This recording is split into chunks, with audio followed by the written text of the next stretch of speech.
A paz do Senhor, Madem, jovens abençoados da nossa igreja de Mauá, como vocês estão? Tudo bem? Meus irmãos, dando continuidade aqui ao projeto EBD Online, conforme a nossa irmã Renata informou na última aula, eu serei um dos professores que estará ministrando aqui algumas das aulas, enquanto atravessamos essa situação que estamos vivendo no Brasil, né? Foi nos pedido para que desse procedimento a esse projeto. Cremos em Deus que em breve tudo isso vai passar, em breve o Senhor irá repreender este mal, o Senhor tem poder de fazer retroceder este vírus e nos permitir voltar às nossas atividades cotidianas, né? A nossa vida ao normal. Cremos nisso, a igreja está orando e creio que o Senhor já está entrando com providência. Amém? Meus irmãos, para quem não me conhece, meu nome é Naedson, sirvo a Deus como diácono na nossa igreja sede. Também sou um dos professores da Sala dos Jovens na nossa igreja sede. Amém? Meus irmãos, hoje estamos dando início ao novo trimestre, né, o segundo trimestre de 2020. Estamos aqui com a primeira lição. Foi me dado aí esse privilégio, a honra e a responsabilidade de poder estar ministrando a primeira aula do segundo trimestre. Nessa revista nós vamos estudar a respeito do livro de Josué, né? O tema da revista é Tempos de Conquistas, Fé e Obediência no livro de Josué. Eu não tenho a revista física, porque pela situação que nos acometeu, né, no Brasil, foi pego de surpresa, foi tudo muito rápido e não deu tempo hábil da revista chegar nas minhas mãos. Porém, eu tenho aqui a versão online, estou aqui no site da escola ebd.com.br e no site eles têm a versão digital. Então, também tem algumas anotações aqui no caderno. Eu creio que conseguiremos dar procedimento dessa forma, né? Sei que muitos irmãos também estão na mesma situação, porque fomos pegos de surpresa, né? Foi difícil. Então, muitos creio que não tem a revista, mas dá para a gente acompanhar. O comentarista dessa lição é o pastor Reinaldo Odilo, pastor ali que reside na cidade de Natal, no estado do Rio Grande do Norte. Além de pastor, teólogo, também atua como juiz, né? Comentarista das revistas aqui dos jovens, principalmente nesse trimestre que vamos estudar. Amém?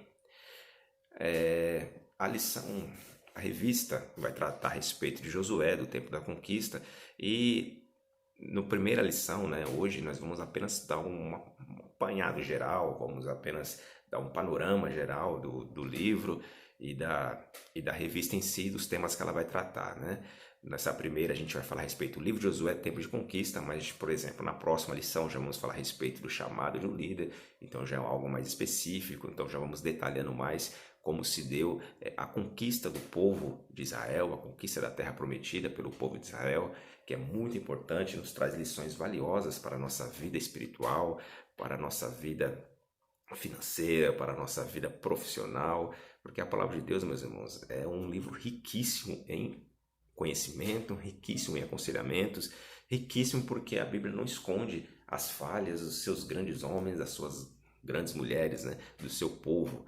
Deus, ele faz questão que tudo isso, né, todos os lados, vamos dizer assim, da personalidade dos seus escolhidos sejam expostos na Bíblia Sagrada e nos dá o acalento de saber que não só eles, mas também nós podemos ser usados por Deus, porque assim como eles tiveram falhas, nós também temos, e assim como Deus os usou de forma maravilhosa, também tem poder de nos usar de forma maravilhosa. E é interessante que dos tempos de Josué para cá, o ser humano não mudou tanto assim. Nós muitas vezes nos reconhecemos em algumas páginas bíblicas, porque estamos vivendo situações parecidas, próximos de tomar decisões também complicadas, difíceis, como esses grandes homens e mulheres do passado também tomaram, né? O ser humano muda, a humanidade muda na questão de cultura, na questão de tecnologia, os séculos vão se passando, mas o ser humano em si, na sua essência, continua o mesmo, com seus medos, dilemas, alegrias, tristezas, desejos, frustrações, somos os mesmos, né? Isso não mudou muita coisa, por isso que a palavra de Deus ainda é eficaz em nossas vidas. Então as lições que aqueles homens e mulheres aprenderam lá no passado, há mais de 13 mil anos atrás, também servem para nós nos dias de hoje. Bem? Então, dando aqui início na lição, nós temos aqui a lição do dia. Então, livro de Josué, tempo de conquista, né? O texto do dia. Mas em todas essas coisas somos mais do que vencedores. Romanos capítulo 8, versículo 37. A síntese.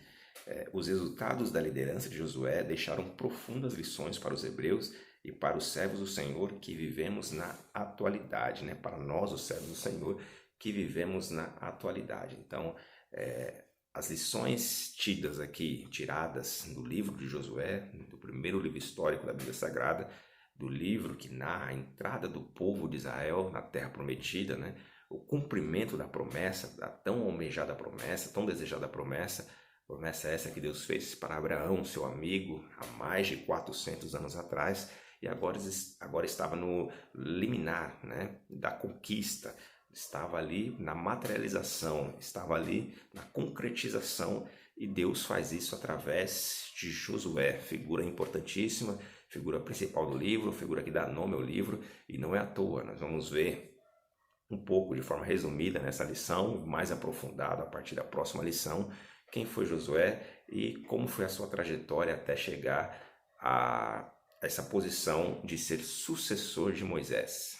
Sabemos que Deus retirou o seu povo do Egito, né? O povo que estava vivendo como escravo no Egito, como um forte através de milagres, principalmente ali das 10 pragas, né? Da forma como Deus utiliza, mostra o seu poder através da vida do seu servo Moisés. Moisés, o grande estadista, o grande legislador, o homem de Deus que o Senhor preparou para esse grande projeto, para liderar esse grande projeto. Moisés é tido como um dos homens mais mansos da terra, né? Na verdade, a Bíblia diz que ele é o homem mais manso da terra, e não foi à toa esse título, porque a vida de Moisés não foi fácil. Liderar este povo recém-escravos, né? Saído da terra do Egito, impregnados com a cultura do Egito, com a religiosidade do Egito, e agora estão no deserto. E na primeira dificuldade que o povo encontra, nas primeiras barreiras que o povo encontra, eles já desejam voltar, já querem se rebelar, já começam a falar mal de Moisés, já começam a falar mal do próprio Deus. Então, realmente, a trajetória de Moisés ali e a administração de Moisés, aquele povo, não foi fácil, porque no deserto, Deus forjou o povo de Israel, a nação de Israel. No deserto, Deus deu as leis, as tábuas das leis, com os 10 mandamentos, deu também as leis civis, né? Ensinou o povo o conceito de nação, o que era ser um povo. E para isso durou ali 40 anos, né? A travessia do povo no deserto. Mas é interessante que, pelo que lemos em alguns relatos bíblicos, algumas passagens, não era necessário, por questões de distância, aquele tempo de 40 anos, né? Vimos que os 40 anos também se deu pela rebeldia do povo, pelo coração duro do povo, que estava mostrando que não estavam preparados para assumirem, para tomarem posse da terra prometida, né? E o episódio que narra muito bem isso, que simboliza muito bem isso que eu estou dizendo, é quando Moisés envia os espias para irem à terra prometida, né? 12 espias, 12 homens representando as 12 tribos, e esses homens vão e trazem um relatório a respeito da terra que Deus havia prometido. Dentro desses homens está ali Josué e Caleb e os outros 10 homens ali que representavam as outras tribos, que voltaram com um relatório completamente negativo, desanimador, né? Um relatório que trouxe pânico ao coração do povo. Mesmo eles trazendo cachos de uva, mesmo eles trazendo frutos ali que demonstravam fisicamente que realmente aquela terra manava leite e mel, realmente era uma terra abençoada. Eles trouxeram os frutos, mas também trouxeram a impressão completamente negativa da terra, porque eles olharam, deram ênfase aos gigantes, deram ênfase aos guerreiros, deram ênfase à cidade fortificada, às muralhas, e não quiseram olhar para a promessa, né? Preferiram ficar ali presos no problema. E a gente olha o livro de Josué e muitas vezes até criticamos esses 10 espias, mas se pararmos para pensar na nossa vida, tomamos em alguns momentos atitudes parecidas com eles, né? Quando a situação se demonstra na nossa vida complicada, um problema difícil, um problema grande que parece fugir das nossas mãos, muitas vezes ao invés de correr aos pés do Senhor, Ao invés de confiar na promessa, confiar que Deus prometeu e vai cumprir, nós preferimos desanimar, preferimos colocar desculpa em A, em B. Então, da mesma forma, assim como aqueles homens, infelizmente, muitos de nós, em alguns momentos da nossa vida, nos deparamos com essa mesma situação.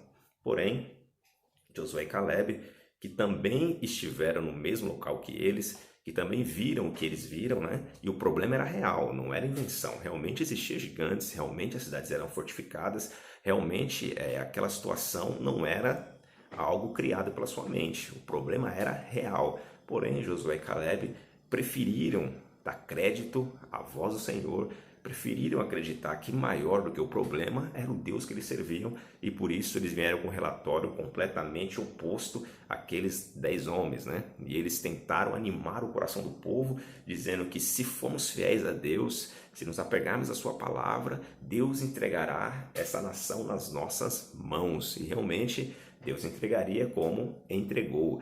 Porém, naquele momento, o povo preferiu dar ouvidos aos 10 espias, né? Preferiu desanimar o seu coração.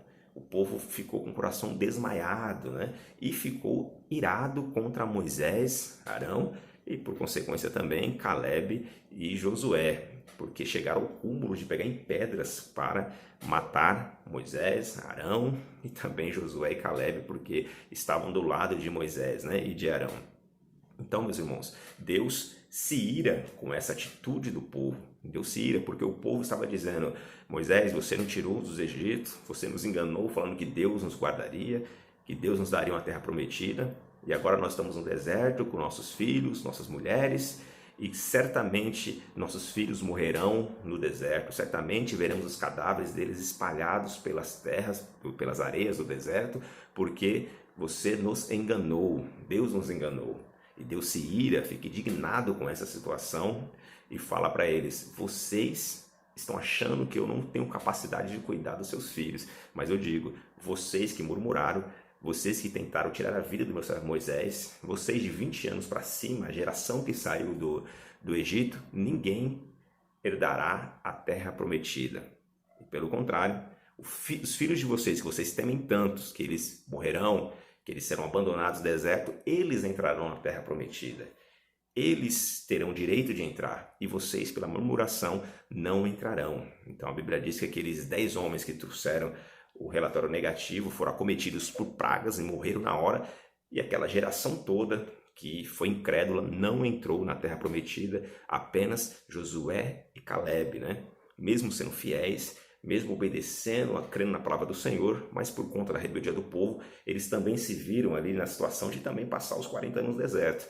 Como nos ensina Salomão no livro de Eclesiastes, tem coisas que acontecem para o justo também, da mesma forma que acontece com o ímpio. Então, se estamos no mundo, como por exemplo o que estamos vivendo no Brasil, né? Muitos justos no Brasil, muitos servos de Deus, homens de Deus, mulheres de Deus, mas também está passando por essa situação de calamidade que estamos vivendo.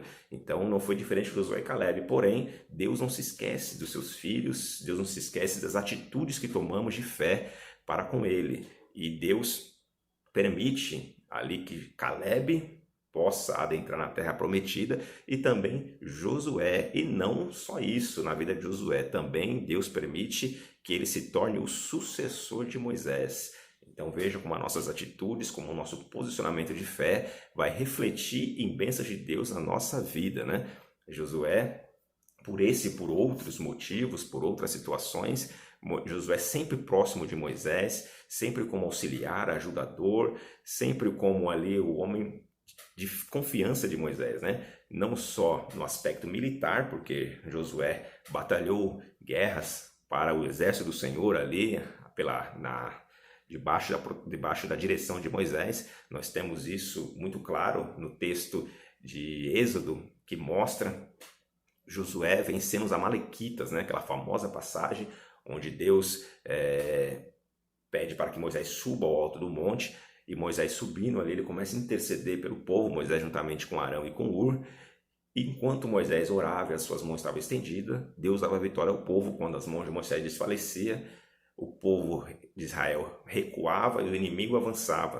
Percebendo isso, tanto Arão quanto Hur pegam uma pedra para que Moisés se assentasse sobre ela, e cada um segura suas mãos para que Moisés continuasse ali a intercessão, e por conta disso Deus deu a vitória para o povo de Israel, por intermédio também de Josué, que estava no campo de batalha, que era o comandante ali do exército, a qual Moisés tinha designado, que ele escolhesse homens, né, para a guerra e que ele liderasse essa campanha militar. Então nós vemos também em outras situações que Josué sempre esteve ao lado de Moisés, mesmo em situações difíceis, mesmo quando o povo estava ameaçando Moisés. Então ele também correu o risco de morrer, mas mesmo assim nunca abandonou o seu líder, não fazia parte de facções, não fazia parte de grupinhos, não tinha tempo para isso, porque ele estava sempre ali prestando auxílio para Moisés e aprendendo diretamente com o maior legislador da história da humanidade, o maior líder político, o maior estadista que o mundo já viu, né? Moisés.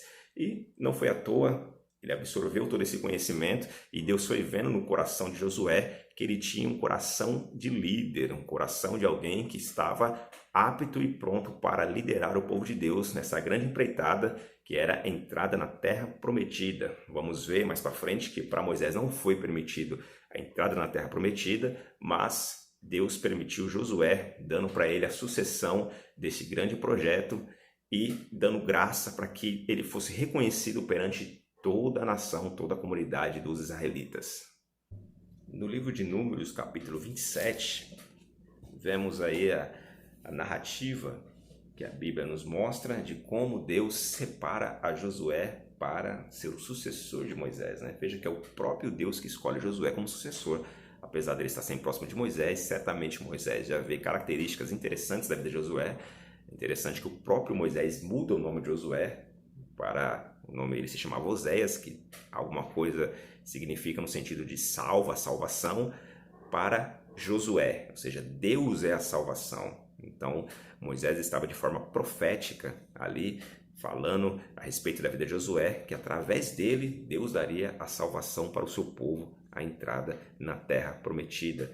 No capítulo 27 de Números, a partir do versículo 12, diz assim: Então o Senhor disse a Moisés: Suba a este monte da terra, da serra de Abraim, e veja a terra que dei aos israelitas. Depois de vê-lo, você também será reunido ao seu povo, como seu irmão Arão, pois quando a comunidade se rebelou nas águas do deserto de Zim, vocês dois desobedeceram a minha ordem de honrar a minha santidade perante eles. Isso aconteceu nas águas de Meribá, em Cádiz, no deserto de Zim, né? Então Deus aqui informando Moisés que ele não entraria na terra prometida por conta do ato de desobediência que ele, juntamente com seu irmão Arão, praticaram, e isso, né, desagradou a Deus, e por conta disso Moisés não teve a permissão de entrar na terra prometida. Ele falece antes.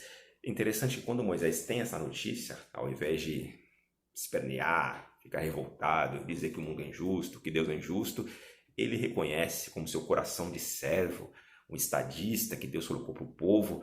Ele reconhece que os planos de Deus, os projetos de Deus estão acima dos seus planos, dos seus projetos, né? O desejo de Deus, ou a ordenança de Deus está acima dos seus próprios desejos, da sua própria vontade. E ele, ao invés de lamentar por tudo isso, a única coisa que ele pede para Deus é: Senhor, prepare um sucessor, prepare um homem que possa conduzir o seu povo para que eles não fiquem como ovelhas que não têm pastor. E Deus mostra para Moisés no versículo 18 que este homem já estava preparado, já estava separado por ele, e este homem é Josué, o filho de Num. Diz aqui no versículo 18: Então o Senhor disse a Moisés: Chama Josué, filho de Num, homem em quem está o Espírito, e põe as mãos sobre ele, faça-o apresentar-se aos sacerdotes Eleazar e a toda a comunidade, e o comissione na presença deles parte da sua autoridade, para que toda a comunidade de Israel lhe obedeça. Ele deverá apresentar-se ao sacerdote Eleazar, que ele dará diretrizes ao consultar o Urim perante o Senhor. Josué e toda a comunidade israelita seguirão suas instruções quando saírem para a batalha.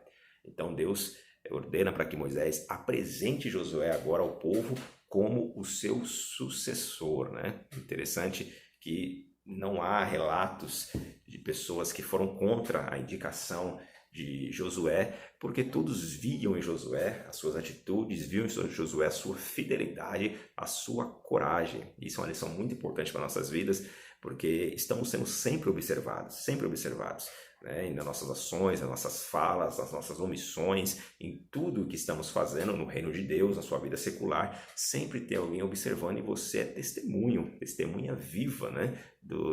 dos desígnios de Deus, testemunha viva do Deus de Israel.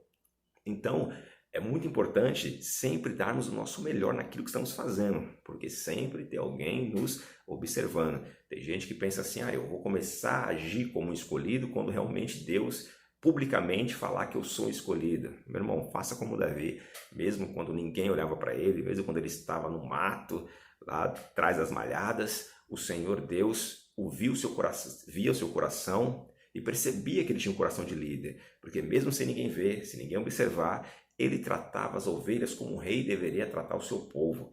Ele arriscava sua vida pelas ovelhas, assim como o rei deveria se arriscar para o seu povo. Então, mesmo no anonimato, Deus já via o coração de rei de Davi. Então, não espere ser chamado, não espere receber um título para começar a agir como tal. Comece agora a abrir o seu coração, a fazer tudo com interesse de coração, tudo com vontade, tudo com diligência, porque o Senhor irá certamente honrar a sua vida, irá cumprir os seus propósitos que Ele já determinou. Amém? Continuando, meus irmãos, aqui no livro temos a passagem, então, é o contexto que leva ao livro de Josué. A partir daí, Moisés morre, Israel lamenta, chora, o tempo de luto. Mas a vida segue, a vida continua e agora o povo reconhece Josué como líder e Josué assume e leva o povo para a entrada na terra prometida. Mas antes disso, aí no capítulo 1 do livro de Josué, Deus tem uma conversa direta com Josué, Em outras palavras, Deus fala para Josué, Josué, assim como eu fui com Moisés, você viu o nosso relacionamento, você viu como nós conversávamos, você viu como eu atuava na vida de Moisés, os livramentos que eu dei, os milagres que foi feito por seu intermédio, da mesma forma eu serei com você. Apenas se apegue à palavra da lei. Tudo que meu servo Moisés te ensinou, os mandamentos, a lei, medite nela, aprenda dela, se apegue a ela e não tenha medo. Isso é muito importante que o Senhor frisa, em alguns versículos deste capítulo. Josué, não te espantes, não pasme, não tenha medo, porque realmente a situação não era fácil. O projeto não era um projeto pequeno. Você invadir uma grande nação com muralhas fortificadas, com homens valentes, não era situação fácil. Mas Deus estava dizendo para Josué, Josué, o que eu vou fazer aqui é algo sobrenatural. O que eu preciso é que você se apegue ao livro da lei e tenha confiança e tenha coragem para seguir aquilo que eu determinei. Muito interessante. E Josué mostrando que foi um aluno, exemplar do seu líder Moisés, assim como Moisés enviou 12 espias para inspecionar a terra, Josué agora aprende a lição, não envia 12, envia 2 espias para inspecionar a terra. E esses 2 espias se encontram com uma mulher chamada Raabe, a prostituta Raabe, e ela dá abrigo a eles, Eles são percebidos lá naquela terra, eles são descobertos, porém as autoridades vão atrás para saber quem são os espias, não encontram porque Raabe havia os escondido em casa. E ela pede, faz um pacto com eles, olha, assim como eu escondi vocês aqui em casa da perseguição das autoridades, por favor, quando o seu povo vier aqui, olha que interessante, ela diz, porque assim, nós sabemos o que o seu povo, o que o seu Deus está fazendo por vocês, nós sabemos como vocês venceram nações poderosas, reis poderosos, nós sabemos como Deus abriu o mar vermelho e fez vocês passarem em terra seca. Tudo isso nós sabemos e o nosso coração está desfalecido, estamos em pânico, estamos apavorados disso, Então eu tenho certeza que Deus já entregou essa terra na mão de vocês. Então Raabe demonstrou fé, confiança no Deus de Israel e disse, por favor, quando vocês vierem, eu peço que apenas poupe a mim e a minha família por este ato que estou fazendo. Isso é maravilhoso. E aqueles homens, vão para Josué, relatam a história, para Josué relatam como está o coração do povo, dos inimigos, aguardando a invasão dos israelitas. Isso aumenta a fé deles, isso com certeza dá mais ânimo para que eles possam entrar com todo vigor e conquistar a terra. E Josué, e assim como os espias, mantém a sua palavra, a sua fidelidade. Veja novamente, você ser fiel a Deus, Deus nunca vai esquecer a sua fidelidade. E assim, quando Israel conquista a cidade de Canaã, de Jericó, a região de Canaã, a cidade de Jericó, Raabe, a prostituta e sua família são poupados deste massacre, né? São poupados do extermínio e já Raabe entra na genealogia de Cristo, né? Raabe, Deus não se esqueceu do que ela fez, e mesmo sendo prostituta, né? Mas Deus transforma a sua vida e ela entra na genealogia de Cristo. Uma lição muito interessante para as nossas vidas também. Falando um pouco a respeito do livro de Josué, o livro que foi escrito por volta do ano de 1400 a.C., escrito pelo próprio Josué, né? Pelo que tudo indica na Sagrada Escritura, foi o próprio Josué que escreveu o seu livro, excetuando a parte final, onde narra a sua própria morte, mas o restante do livro foi ele que escreveu no ano de 1400, que é tido como o ano da queda de Jericó, né? Então, justamente por conta aí da conquista do povo hebreu. O livro, segundo a Bíblia de Estudo Pentecostal, podemos dividir o livro de Josué da seguinte maneira, em quatro sessões, né? A primeira, preparação para a conquista, a segunda, a conquista efetiva, a terceira, a divisão da terra, e a quarta, a mensagem final de Josué, né?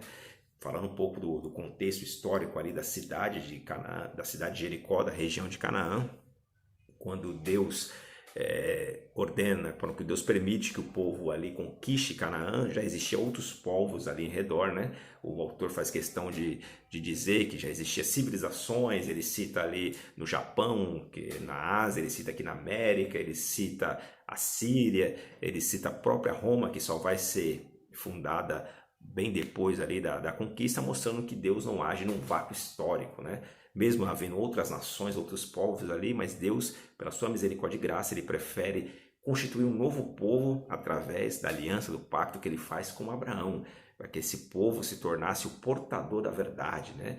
Que esse povo refletisse a glória de Deus, refletisse o ensinamento de Deus para as outras nações. E Deus, quando determina o local ali, das terras aonde seria a terra prometida, onde Israel iria se estabelecer, vejamos aqui no mapa, que é uma estreita faixa de terra, né? Aqui próximo ao litoral, uma estreita faixa de terra que a nação de Israel, com as 12 tribos, iria se estabelecer. Veja que a nação de Israel não é uma nação imperialista, não é uma nação que sai para conquistar povos, não. Deus determinou um espaço ali, uma faixa de terra, e naquela faixa de terra, que é pequena, relativamente muito pequena, mas era suficiente para Deus mostrar a sua grandeza, né? Com este povo que, passados séculos, os milênios, ainda continua aí, né? Muitas das grandes nações, grandes impérios desapareceram, outros hoje não são nem a sombra do que eram no passado, mas Israel, apesar de tudo, apesar de serem perseguidos, apesar de, humanamente falando, já era para ter sido exterminados, mas Deus permite, mesmo dispersando eles, né, por um tempo, a terra ficando ali sem os habitantes, mas depois Deus faz que eles retornem para a terra e hoje estão lá, uma nação de primeiro mundo, né, uma nação minúscula, uma nação muito pequena, porém poderosa militarmente, economicamente, né? No questão da ciência, da literatura, então são homens premiados, mulheres premiadas. Muitas das tecnologias que temos, que usamos, são tecnologia israelita, né? Muitas vezes nem sabemos disso, como o Waze, por exemplo, uma tecnologia israelita. E então veja que a nação de Deus continua lá próspera, mesmo no deserto, mesmo em áreas difíceis, mas eles são exportadores, né, de algumas frutas, de alguns legumes, né? Eles conseguem transformar água salgada em água doce, tem tecnologia para isso, então é uma nação realmente abençoada por Deus, né? Temos judeus espalhados pelo mundo inteiro e geralmente, quando você conhece o judeu, é difícil você ver um judeu pobre, né? Geralmente são pessoas bem-sucedidas, então mostrando que a palavra de Deus é fiel e ele continua com seu povo, né?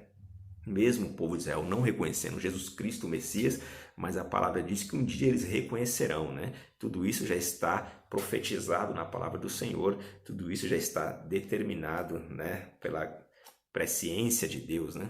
Pelo poder de Deus. Meus irmãos, continuando aqui, então o livro de Josué, a revista aqui vai falar a respeito do propósito, né?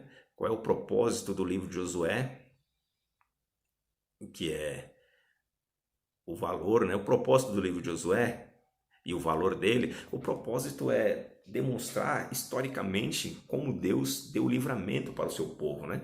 A forma que foi, os milagres que aconteceu, porque nós vamos ver nas próximas lições como Deus permitiu que o povo atravessasse o Rio Jordão, mesmo na época da cheia, né? Mesmo estando na época da cheia, mas Deus ali de forma miraculosa dá estratégia para Josué e ele cria uma parede de água, uma represa, né? Aquele rio, as águas se escoam e ali o povo consegue atravessar pés enxutos, né? E Josué pede para cada líder das tribos pegarem ali uma pedra como memorial. Para que isso? Para que as próximas gerações, quando olhassem para aquelas pedras e perguntassem o que significam essas pedras, eles possam dizer que foi o braço do Senhor, a mão poderosa do Senhor que os livrou. Aqui o comentarista cita até Salmos 44:3, que diz: pois não conquistaram a terra pela sua espada, nem o seu braço salvou, e sim a tua destra, o seu braço e a luz da tua face, porquanto tu agradaste deles, né? Vimos que foi algo sobrenatural e isso deveria ser passado de geração para geração, né? Também o propósito é mostrar que mesmo falhos, mesmo errantes, mas Deus é poderoso, né? E Deus continua abençoando o seu povo, mesmo eles cometendo erros, né? O próprio Josué cometendo ali equívocos grandes, né? Tendo consequências deste erro, mas a Bíblia não esconde, né? O que foi passado, o que esses homens viveram, para nos mostrar que assim como Deus agiu na vida deles, também pode agir na nossa. O livro de Josué tem um extraordinário valor histórico por narrar como o povo de Deus atravessou milagrosamente o Rio Jordão no período das cheias, a queda de Jericó, bem como a conquista e a divisão da terra prometida. Ao contar essas histórias, Josué não omitiu nenhum dos seus erros para demonstrar que, embora tenha feito algumas escolhas equivocadas, Deus nunca perde o controle da história. E essa é uma lição maravilhosa para nossas vidas, porque muitas vezes nos deparamos com erros, deparamos com falhas e acreditamos que o projeto de Deus na nossa vida se foi. Mas não, Deus é fiel, todo-poderoso, e se você se entregar de coração a Ele, mesmo com as suas falhas e seus erros, Ele é fiel, né? Porque todas as coisas contribuem juntamente para o bem daqueles que amam a Deus. Então, se deixe ser usado pelo Senhor, não deixe que Satanás ponha na sua mente que você é incapaz, que você não pode, porque você é falho e errante. Que você é falho, Deus já sabe, mas o Senhor nos salvou, nos justificou e pela sua infinita misericórdia nos prometeu bênçãos materiais e espirituais que devemos tomar posse, assim como Josué tomou na terra prometida, na conquista da terra prometida. Meus irmãos, é isso, a conclusão aqui do livro aqui vai falar a respeito. O livro de Josué retrata de forma empolgante a travessia do Jordão, as inúmeras batalhas que propiciaram os hebreus tomarem posse da terra prometida, bem como a divisão da terra pelas tribos que conquistaram os territórios que lhes foram concedidos por herança. Podemos aprender, mediante a leitura do livro de Josué, o quanto é glorioso confiar em Deus e obedecer às suas ordenâncias, né? Então, Deus Todo-Poderoso nos dê graça, nos ajude para que possamos atravessar o deserto que vivemos na nossa vida, se podemos assim dizer, e conquistar a terra prometida, conquistar o que ele prometeu a cada um de nós, prometeu como igreja, prometeu individualmente para cada um de nós, e que possamos seguir os passos do ensinamento de Josué, sempre ter conosco a palavra do Senhor, não ter medo, ter coragem e avançar. Veja, quando o povo está chegando à terra prometida, os milagres cessam, né? O maná para de cair, é Deus falando para o povo: ó, a partir de agora vocês estão numa terra abençoada, vocês estão numa terra próspera, agora podem trabalhar,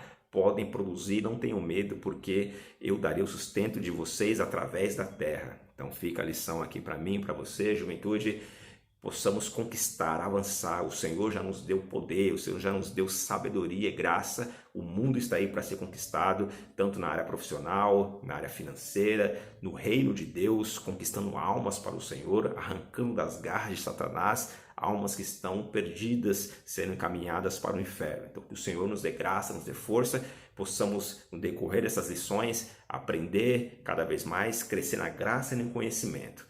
Amém, meus irmãos? Deus abençoe os irmãos. Tenham uma ótima semana. Até uma próxima. Deus abençoe.